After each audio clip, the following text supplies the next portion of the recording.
Halo, assalamualaikum warahmatullahi wabarakatuh. Selamat sore, senang sekali saya Syarifah Rahma. Di sini kita akan menemani kalian semua untuk ngobrol-ngobrol santai, tapi dijamin seru. Ini dalam IG Live dengan temanya adalah Merdeka Berkarya bersama dengan Mitra Studi. Nah, kali ini kita akan ngobrol bersama dengan narasumber kita, ada Bapak Ahmad Syaufi, Direktur Kemitraan dan Penyelarasan Dunia Usaha Dunia Industri Mitra Studi Kementerian Pendidikan dan Kebudayaan. Nah, pas banget karena sekarang juga temanya ini masih dalam suasana perayaan Hari Ulang Tahun Republik Indonesia. Jadi kita juga masih akan membahas terkait dengan uh, kemerdekaan begitu ya. Jadi seperti apa nanti kita mengisi kemerdekaan ini juga dengan inovasi dan juga kreasi pastinya. Nah, di sini kita langsung saja kita akan menyapa Pak Salvi. Nah, ini dia. Dan sekalian juga hadirin di sini yang menyaksikan IG live ini dipersilakan nanti kalau misalnya kita untuk ngobrol-ngobrol untuk memberikan pertanyaan gitu nanti akan kita jawab langsung begitu. Halo, selamat sore Pak Salvi. Selamat sore, Rahma. Sehat Pak? Apa suara saya bisa didengar? Iya, bisa didengar. Suara saya juga aman ya Pak ya? Oh, sebentar. Hopla. Yap. Suara Rahma dengan jelas. Apa kabar Pak Salvi? Sehat Pak? Kabar baik, sehat. Mudah-mudahan kita semua sehat di tengah pandemi ini. Rahma dan kawan-kawan CNBC dan Mitra Studi tentunya. Oke, nah ini kebetulan juga lagi di Solo ya Pak ya. Nanti Betul. kita juga akan bahas nih, kira-kira Pak Salvi lagi ngapain, ada proyek apa di Solo. Tapi sebelum itu kan tadi kita sudah berbincang tentang temanya adalah Merdeka Berkarya bersama dengan Mitra Studi. Nah, mungkin kita akan ngobrol dulu nih sedikit nih. Menurut Pak Salvi sendiri seperti apa sih arti kemerdekaan? Baik, Rahma, merdeka. Merdeka kita 75 tahun merdeka dari penjajahan. Tapi yang disebut merdeka dalam bidang pendidikan adalah kita harus merdeka dari belenggu kebodohan dan kemiskinan. Itulah merdeka. Apabila kita sudah terlepas dari belenggu kebodohan, kita tidak akan dijajah orang atau dibodohi orang lain. Dan apabila kita merdeka dari kemiskinan, maka kita tidak akan diperbudak oleh bangsa entitas lain. Kurang lebih itu. Luar biasa sekali. Ini artinya memang salah satunya dengan melalui pendidikan begitu ya Pak ya, dengan vokasi juga seperti itu. Nah kemudian sebetulnya nih Pak dari Mitra Studi sendiri begitu terkait dengan pendidikan vokasi. Nah seperti apa sih cara-cara yang dilakukan oleh Mitra Studi untuk meningkatkan kualitas begitu, dan kemudian apa aja sih bidang yang menjadi fokus dalam pengembangan oleh Mitra Studi Kemendikbud? Rahma, jadi kami ditugaskan oleh atau dititipkan tugas oleh bangsa ini adalah untuk mengkatalisis ya atau mendekatkan antara penyedia maupun pengguna. Penyedia di sini ada kurang lebih 13.000 SMK se-Indonesia, lebih dari 17.000 lembaga kursus dan pelatihan, dan lebih dari 2.000 pendidikan tinggi vokasi. Nah, bagaimana alumnusnya atau lulusannya bisa terserap di dunia industri dan dunia usaha serta dunia kerja. Kami sebagai katalisator diminta untuk bisa mendekatkan mereka. Yang kami lakukan adalah membentuk forum pengarah vokasi atau rumah vokasi. Rumah vokasi berisi Bapak Ibu kita yang memang berasal dari dunia industri dan dunia usaha, kemudian mereka adalah pemilik perusahaan, sehingga dengan keterlibatan mereka bisa memberikan nasihat, petuah bahwa inilah unit-unit usaha atau inilah pekerjaan-pekerjaan yang akan kita butuhkan dalam waktu dekat dan dalam jangka waktu 5-10 tahun yang akan datang. Dengan cara itu, kita bisa menyelaraskan tentunya apa-apa yang harus menjadi bagian dari pendidikan vokasi itu sendiri agar dia sesuai dengan yang diinginkan oleh calon pengguna. Kurang lebih itu yang dilakukan oleh tempat kami. Nah, Solo tadi perlu dijawab nggak mau ngapain kita di Solo? Boleh, silakan Pak. Ini kira-kira ada apa di Solo? Oke, tadi pagi di Solo kebetulan kita ke SMK Santo Mikael ya. Kemudian di sini kita mengadakan launching ya suatu produk salah satunya adalah mesin CNC, ya, alat untuk membuat satu apa namanya ibarat membuat barang ya dengan kalau gampangnya itu dia dibor atau dikikir luarnya gitu. Nah, barang ini contohnya skrup, kemudian ulir dan lain sebagainya sangat dibutuhkan oleh menjadi komponen-komponen dari suatu mesin. Nah, jadi mesin untuk membuat mesin gitu. Salah satunya dibikin di sini gitu, di SMK Satu Mika. Nah, kemudian yang di launching di samping itu adalah produk-produk herbal, obat-obatan tradisional dari SMK Farmasi yang ada di Surakarta ini. Di samping itu ada juga SMK yang membuat itu alat peraga mesin atau engine combustion, ya. Jadi bagi anak-anak SD, SMP, bagaimana sih mesin bakar itu? Nah, alat peraganya dibuat oleh kakak-kakak kelasnya yang dari SMK. Jadi apabila alat peraga ini bisa dilihat, ibarat ngelihat Lego loh. Kalau Lego gampang kita lihat ya, kita pasang-pasang Lego, kemudian jadi bangunan.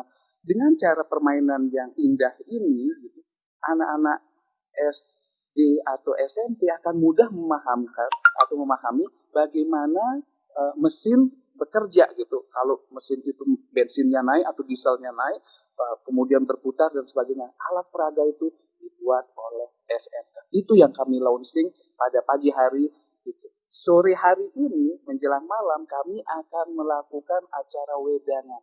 Wedangan adalah kumpul-kumpul ibarat sarasehan kecil begitu dengan para pegiat vokasi yang ada di kota Solo ini.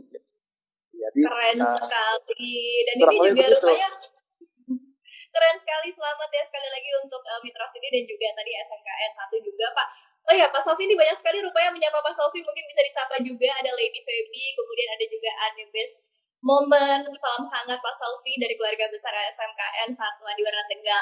Nah Pak, tapi tadi kan sudah dijelaskan ya tentang produknya seperti apa. Nah mungkin bisa dijelasin Pak, ditarik lagi ke belakang seperti apa sih kok inspirasinya muncul tiba-tiba untuk membuat mesin seperti itu, apa inspirasinya dan kenapa itu akhirnya mesin itu dipilih dan seperti apa sih prosesnya untuk membuat mesin tersebut sampai hari ini bisa akhirnya launching.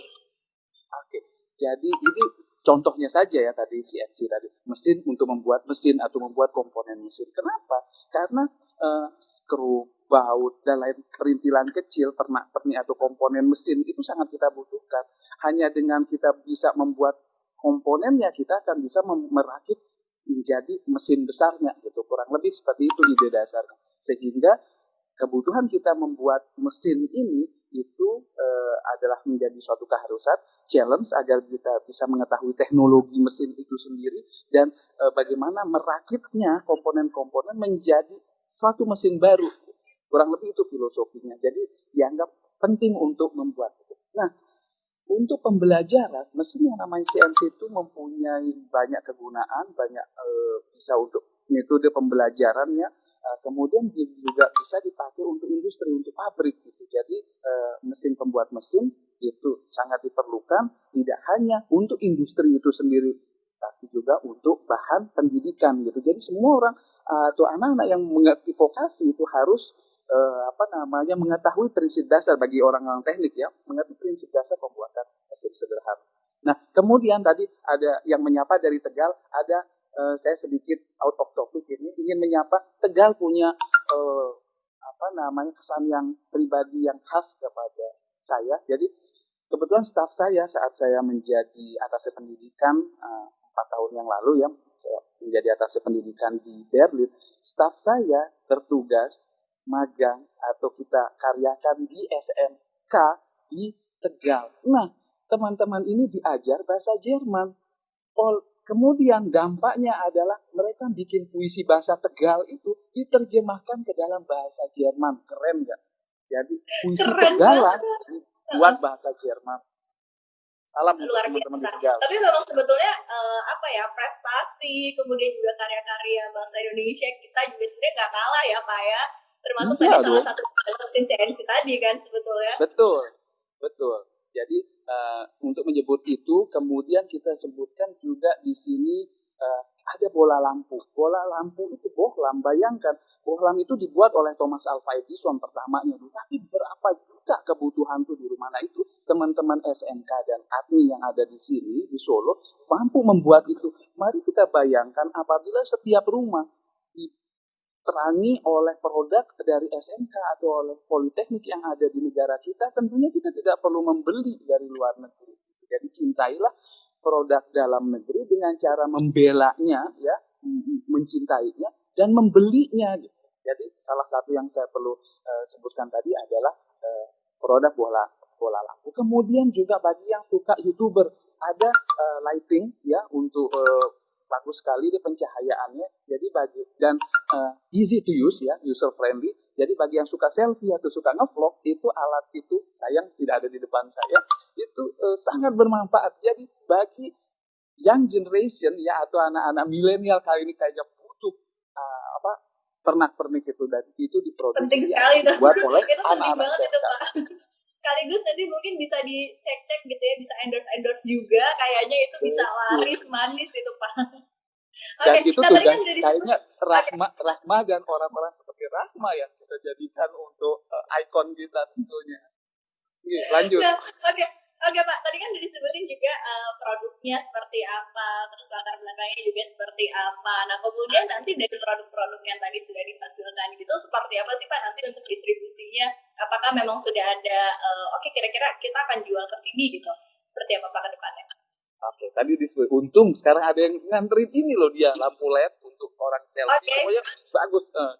Karena kameranya kecil, nggak bisa saya peragakan di sini bagaimana keindahan atau penggunaan. Kemudian bola lampu tadi yang saya katakan, ini adalah bola lampu produksi adik-adik kita di sini, SMK yang ada di Solo maupun ATMI yang ada di Solo. Oke, nah pemasarannya. Bagaimana cara pemasaran? Tentunya Kementerian Pendidikan dan Kebudayaan bukan marketer, saya bukan marketing agent ya, bukan. Namun kita bisa memberikan suntikan motivasi plus gula-gula atau sweetener bahwa teman-teman yang memproduksi ini ya bisa melakukan riset pasar kemana saja calon pembeli potensial.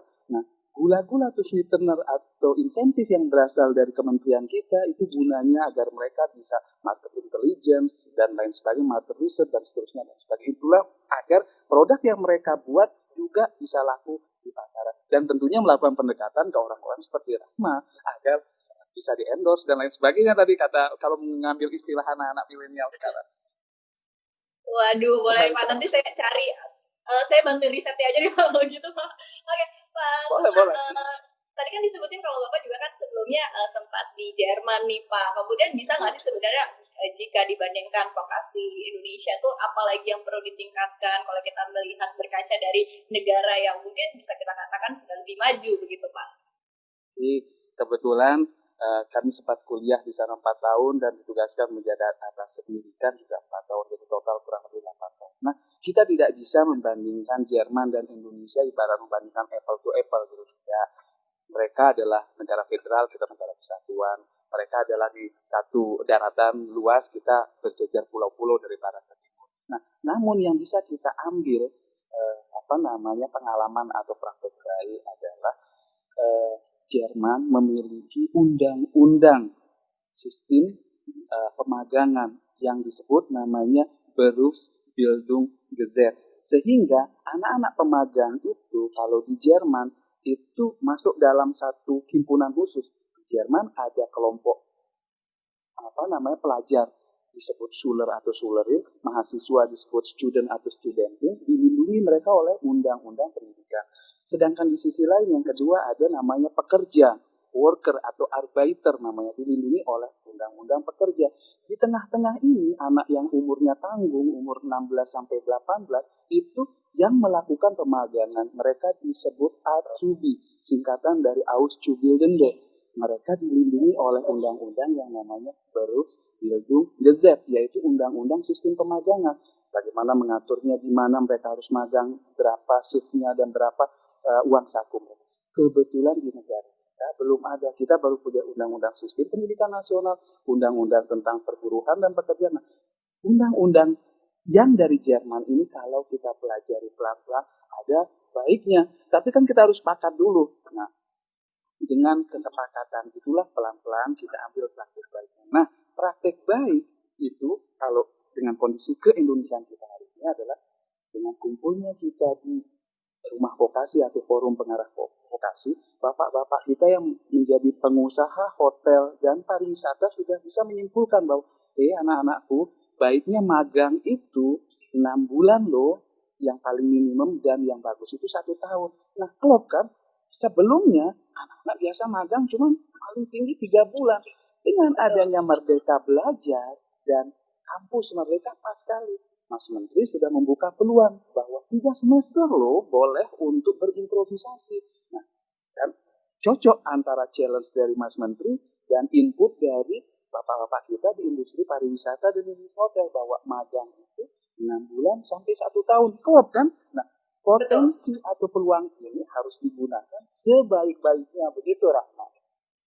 Oke, berarti di situ juga apa ya, pelan-pelan juga kita harus mengedukasi orang juga begitu ya Pak, terkait dengan hal-hal apa saja yang sebetulnya bikin pendidikan juga jauh lebih baik begitu. Betul. Kita tidak harus meng-copy paste 100% ya, tapi bagian yang kita bisa contohkan misalnya bahwa pemagangan itu harus di perusahaan, harus di dunia industri, dunia usaha, dan dia lebih lama waktunya agar si calon pengguna dunia usaha lebih tahu. Gitu. Dan pas kan, jangan cuma 3 bulan, jadikan 6 bulan atau 1 tahun. Dan itu Mas Menteri di sana. Betul. Lagi. Oke Pak, dan di sini kita sudah mulai mengumpulkan beberapa pertanyaan nih dari teman-teman yang sudah hadir di sini. Ada salah satunya dari @bagusrinda. Bagaimana melahirkan generasi vokasi yang demam untuk berkarya, yang tidak hanya mempelajari keterampilan, tapi juga memiliki keinginan untuk mengembangkan produksi karya. Nah, boleh jawab tuh Pak, seperti apa jawabannya? Langsung ya. Jadi pertanyaan tadi bagaimana agar anak-anak kita tidak hanya bisa prakarya atau ngerjain itu kan, tapi harus bisa punya inisiasi dari keinginan mengembangkan produknya. Oke, ya. Jadi justru itu sekarang di sekolah-sekolah vokasi diajarkan tidak hanya hard skill, yaitu cara memegang dan menguasai alat ini, membuat alat ini, namun mereka diajar soft skill. Soft skill adalah bagian dari kepemimpinan, kejujuran, cara berkomunikasi, empati, dan sebagainya. Gabungan dari tadi pelajaran kepemimpinan, kemudian empati dan sebagainya, kemudian cinta produk dalam negeri, cinta produk sendiri, itu akan menghasilkan entrepreneurship, ya, rasa ingin berkarya dan tidak mau kalah dengan bangsa lain gitu. Tapi ingat, Rahma, yang perlu saya tekankan karena pertanyaannya ini untuk yang bertanya, Ananda yang sedang SMK, berbahagialah kalian menuntut pendidikan di SMK, jangan merasa rendah diri atau kecil hati, karena tempat bekerja kalian juga sedang kami persiapkan ya, walaupun tugas kami di Departemen Pendidikan atau Kementerian Pendidikan adalah mempoles kalian menjadi bibit unggul, dan tugas menyiapkan lapangan kerja adalah tugas dunia usaha dan dunia industri serta kementerian lain. Namun jangan khawatir, tugas kami untuk mengkawal kalian. Kedua, ya, jangan pernah merasa minder, karena justru kalian mempunyai kemampuan mengerjakan sesuatu ini ya, teknikal bagi yang teknik. Bagi yang seni, kalian bisa berolah tari, olah puisi, dan sebagainya. Kemampuan itu yang belum tentu dimiliki oleh orang dengan umur yang sama, dengan tingkat pendidikan yang setara dengan kalian. Sama tak kelebihan kalian? Jadi gunakan kelebihan itu untuk memacu diri kalian tumbuh dan berkembang dan mencari lowongan pekerjaan atau tempat bekerja. Dan harus percaya diri juga ya Pak ya, dengan keahlian yang sudah dipelajarin. Tentu. Jadi dengan kita percaya diri ya, bahwa kita akan dilatih juga ya di dalam soft skill tadi untuk bekerja bersama. Ingat kata kunci, kolaborasi. Selama ini sering kita itu dipancing untuk ranking-rankingan, tinggi-tinggian. Jadilah persaingan, tapi persaingan internal. Hilangkan rasa persaingan internal. Mari kita kolaborasi internal agar kita bisa memandang dunia luar. Ingat, sudah ada era, sudah beberapa tahun ini, ASEAN Free Trade area. Ya, jadi era perdagangan bebas ASEAN, era perdagangan bebas dunia. Kalau kita bersaing di dalam negeri kita sendiri, bagaimana kita bersaing dengan anak-anak sebaya kita dari Vietnam, dari Thailand, dari Malaysia? Loh, jadi sekarang tambah lagi Rama, saya minta waktu, asah kemampuan berbahasa asing kalian, ya.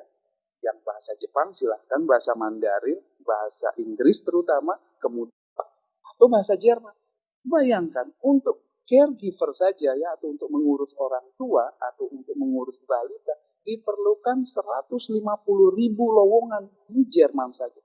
Belum lagi lowongan-lowongan kerja lain di negara-negara berbahasa Jepang, berbahasa Mandarin, kemudian berbahasa Arab. Ditambah lagi, nah, kita sedang membuka banyak sekali pertambangan ya, terutama nikel dan logam-logam tanah jarang. Siapa yang akan mengerjakan itu kalau bukan lulusan SMK? Kita harus menguasai teknologi itu dengan belajar bahasa asingnya. Dengan mereka tahu bahasa kita, katakanlah sekarang banyak TKA, terjadi kontroversi. Jangan dilihat atau berantem di situ. Mari serap kemampuan mereka dengan kita belajar bahasa asing agar kita tidak menjadi penonton di negeri kita.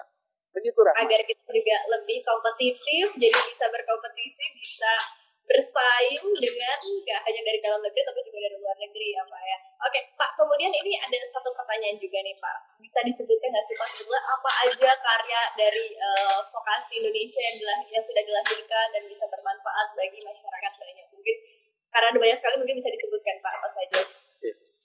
Salah dua ya, itu alat-alat kesehatan terutama tempat tidur kita, tempat tidur pasien. Tempat tidur pasien sekarang itu dihasilkan oleh anak-anak SMK, pabriknya sudah ada di Indonesia. Bayangkan berapa banyak tempat tidur di rumah sakit kalau itu dibuat di dalam negeri oleh anak-anak kita, itu adalah juga market atau pasar. Jadi itu adalah karya anak-anak kita, alat kesehatan. Kemudian tadi mesin CNC, kemudian tadi ya dari SMK farmasi saja ada parang kocok namanya. Kalau parang kocok yang biasa kita lihat iklannya itu kurang hangat tadi dicoba.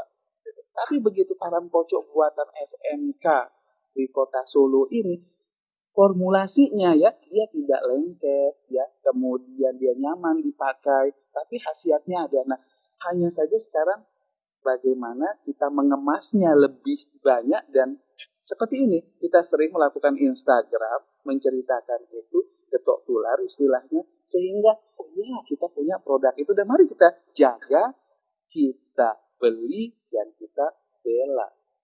Betul, ini artinya juga lebih harus perlu meningkatkan awareness masyarakat juga ya terhadap produk-produk yang sebenarnya ada loh, ini produk dalam negeri gitu kan, karya anak bangsa gitu, harusnya juga lebih diapresiasi lagi. Nah kemudian ini pas sekali Pak, karena ada pertanyaan juga dari Sunset, penjualan karya-karya vokasi ini bisa ditemukan di mana sih Pak? Oke, jadi perlu dipahami bahwa sekolah sendiri bukan pabrik, tapi kita sedang mengkonsep bahwa mereka bisa membuat barang itu bekerja sama dengan industri, dan industri itulah yang memperbanyaknya. Itu prinsip dulu pertama. Ya. Nah, kemudian di manakah gerai atau tempat kita bisa mendapatkan produk SMK ini? Pertanyaannya sangat bagus sekali ya. Rata-rata setiap pameran produk SMK itulah gerainya. Sekarang sedang digagas ya agar ada gerai tetap. Ibarat saya tidak perlu menyebut merek ya, ada setiap toko kecil yang ada di setiap pelosok perempatan, kan setiap perempatan ada. Nah, kalau kita membuat gerai itu sekarang produk SMK, maka dia akan lebih mudah dikenal oleh pasar.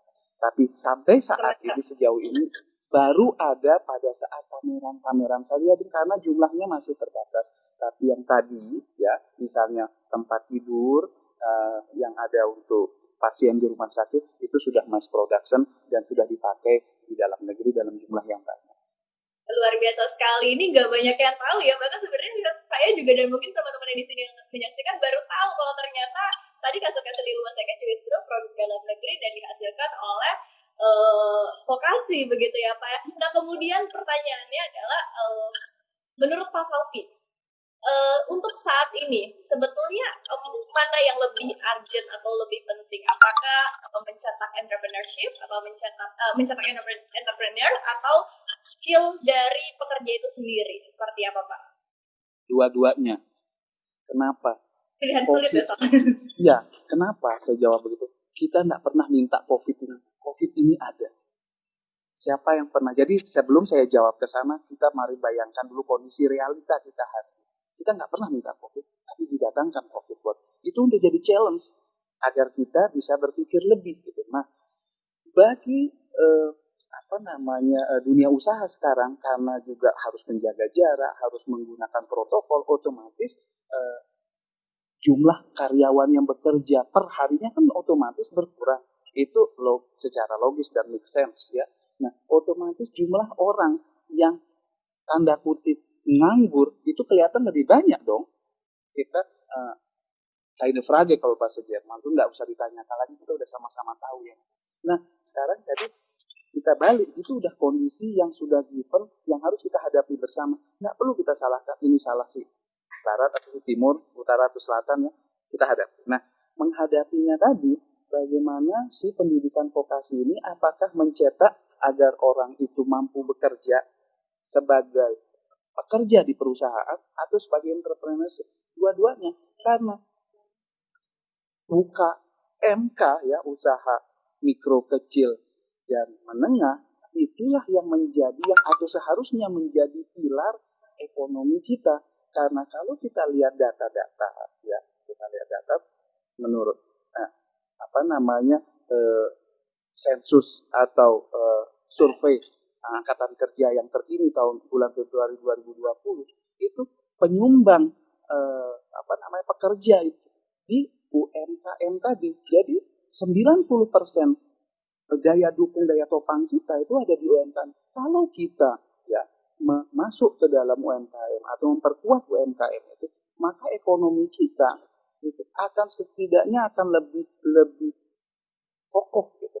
Tapi ingat, coba kalau kita lihat sekarang produk-produk UMKM ya lagi panjang cerita. Keripik kita sebut. Jadi kalau keripik pisang atau keripik nanas atau keripik singkong ya atau katakanlah itu keripik macam-macam produk kita. Kalau kita kasih dia mereknya beda-beda, satu dengan lain akan bersaing dong. Oh, keripik saya lebih enak dibanding yang lain. UMKM harus diajar untuk bisa berkolaborasi agar tidak bersaing dengan merek yang berbeda tadi. Berbeda saling saing. Oh, itu enak kan. Oke. Padahal pasar kita masih segede. Caranya adalah dengan berkolaborasi. Nggak usah kita ngotot mempunyai merek sendiri. Mari kita masukkan produk kita ke dalam rantai pasok itu. Ada penghasil kecil yang lebih gede lagi, lebih besar lagi, dan seterusnya. Sehingga kita ibarat lebah yang saling menguatkan begitu ya. Jadi kalau kita membuat produk yang sama dengan merek yang berbeda, maka akan terjadi persaingan. UMKM ini contoh paling sederhana, harus kita ajar untuk bisa berkolaborasi masuk ke dalam rantai pasok itu. Nah, tentunya untungnya akan beda-beda. Jangan kita langsung berpikir untung besar dong.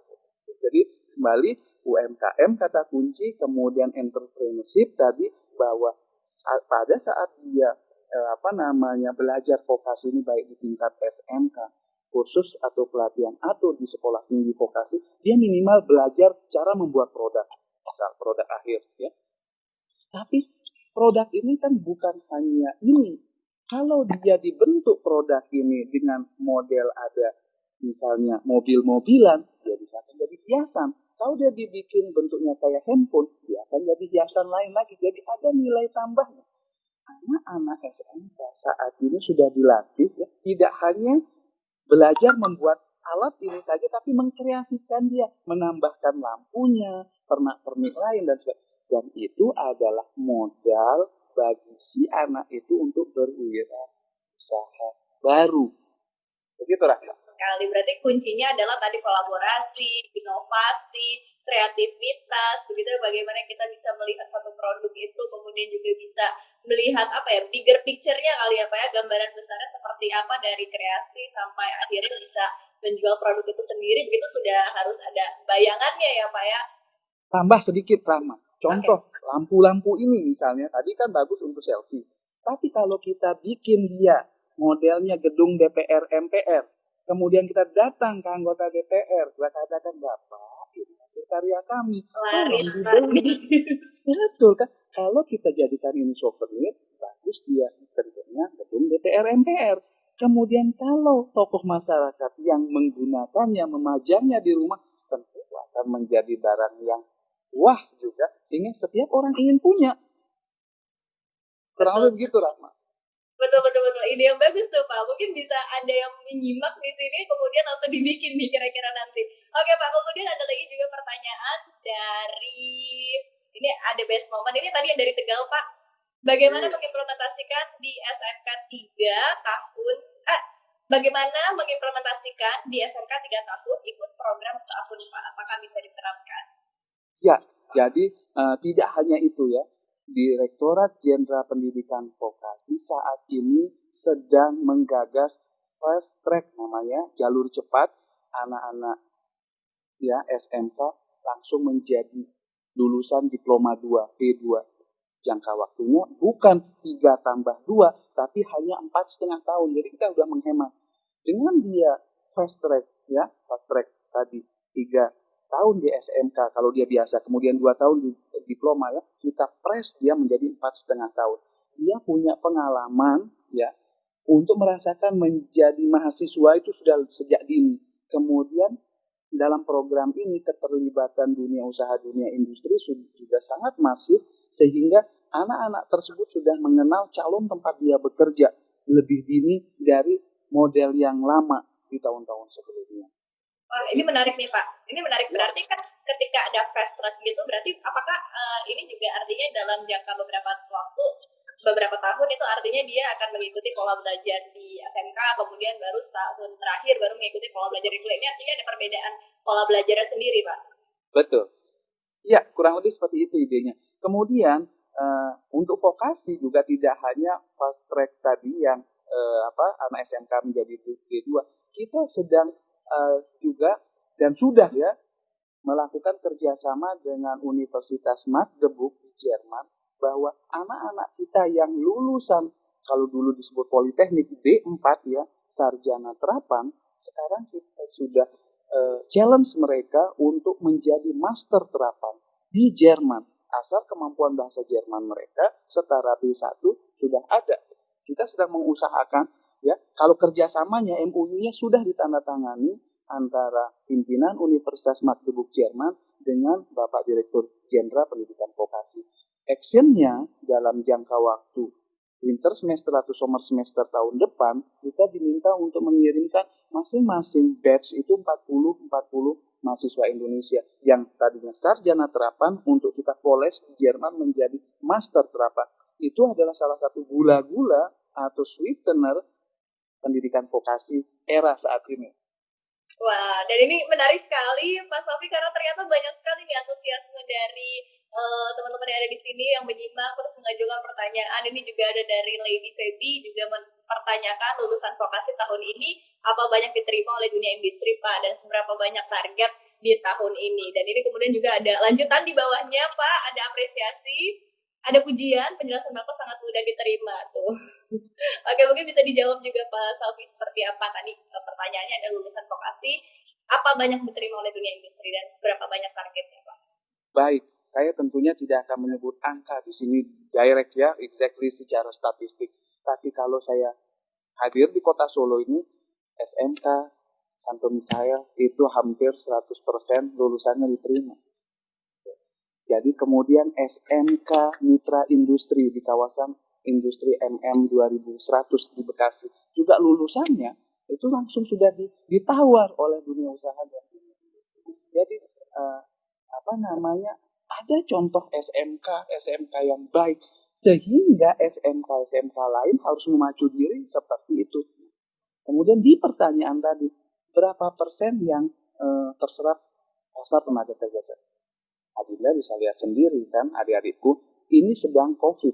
Tentu saja dunia usaha, dunia industri sedang menahan atau malah kesannya ya mengurangi jumlah angkatan kerjanya atau kapasitas pabriknya. Tentu saja akan ada persaingan, Ananda. Jadi saya tidak akan memberikan janji-janji atau kamu tidak akan memberikan janji.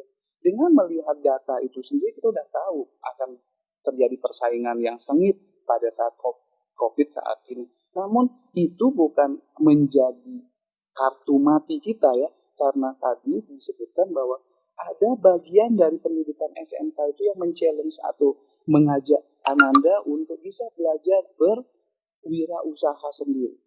Ditambah lagi ya, ada program dari Direktorat Jenderal Pendidikan Vokasi namanya program wirausaha. Kenapa saya hanya sebut itu? Tugas kalian, adik-adikku yang lulusan SMK ini untuk menggoogling Google ya laman ya atau website Direktorat Jenderal Pendidikan Vokasi. Di bawahnya ada direktur ya atau Direktorat Pendidikan Kursus dan Pelatihan. Mereka mempunyai skema ya walaupun uangnya tidak besar ya itu untuk men-trigger Adanda atau Adinda untuk menjadi calon entrepreneur. Saya tidak akan detail. Tugas kalian untuk membuka website itu agar kalian lebih kenal kami dong. Begitu Rahma. Oke, nah ini mungkin satu pertanyaan terakhir kali ya Pak sebelum kita closing statement karena ternyata banyak sekali pertanyaannya tapi saya waktunya juga terbatas. Nah ini ada pertanyaan dari kita lihat dari Wawan99. Apa tantangan vokasi dalam melakukan inovasi karya? Apakah ekosistem berkarya bagi sivitas vokasi sudah terbentuk? Wah, pertanyaannya keren sekali. Ekosistem. Kalau kita belajar biologi, ekosistem itu ada lingkungan abiotik, ada rumputnya, kemudian ada herbivore yang memakan, kemudian itu ibaratnya kijangnya, kemudian ada singa yang memakan itu, kemudian singanya mati atau kotorannya mati masuk lagi diuraikan oleh tanah. Itu nama ekosistem kalau kita belajar biologi. Nah, kalau kita berbicara ekosistem vokasi, elemen-elemennya sudah ada di Indonesia. Tugas kita sekarang, khususnya di unit kerja kami sedang menugaskan diri kami untuk merakit elemen-elemen. Siapa elemen itu? Elemen penyedia tadi ya, penyedianya adalah SMK-nya, lembaga kursus dan pelatihan, dan pendidikan di vokasi itu penyedia. Penggunanya siapa? Dunia usaha, dunia industri. Nah, katalisnya di tengah itu adalah kami. Apakah sudah terbentuk ekosistem itu? Sudah. Tapi apakah optimal dia? Belum. Karena dia belum optimal, maka yang diperlukan unit kerja di tempat kami. Kalau dia sudah terbentuk, unit kerja kami bisa dibubarkan atau tidak. Kita harus bisa membentuk unit-unit. Unit atau struktur organisasi itu dibentuk sesuai dengan kebutuhan. Apabila sudah tercapai tujuan itu, unit itu harus bisa dilikuidasi atau dibubarkan kurang lebih. Jadi sudah terbentuk, sudah optimum apa belum? Belum. Tugas kami untuk mengoptimalisasinya. Begitu Rahma. Betul, mungkin masih tantangan juga begitu ya Pak. Oke Pak, mungkin terakhir ini adalah closing statement dari Pak Selvi sendiri seperti apa Pak? Rahma, terima kasih atas waktu ini ya. Jadi Instagram live seperti ini adalah salah satu cara kita untuk saling kenal tukar. Makin kenal dengan kami, makin kenal dengan dunia vokasi itu sendiri yang 3 tadi ya. Kemudian mengetahui juga produknya, serta kiprahnya, serta siapa saja sahabat-sahabatnya.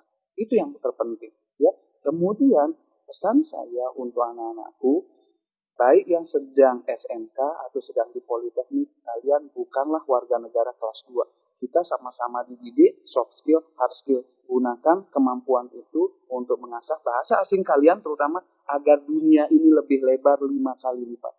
Kalau kita menguasai bahasa daerah kita saja, dunia itu seluas misalkan seperti itu. Tapi begitu kita menguasai satu bahasa asing tambah 5 kali lipat lebih luas. Jadi kuasai bahasa asing sehingga peluang kalian di dunia kerja akan bertambah. Dan jangan lupa asahlah kejujuran.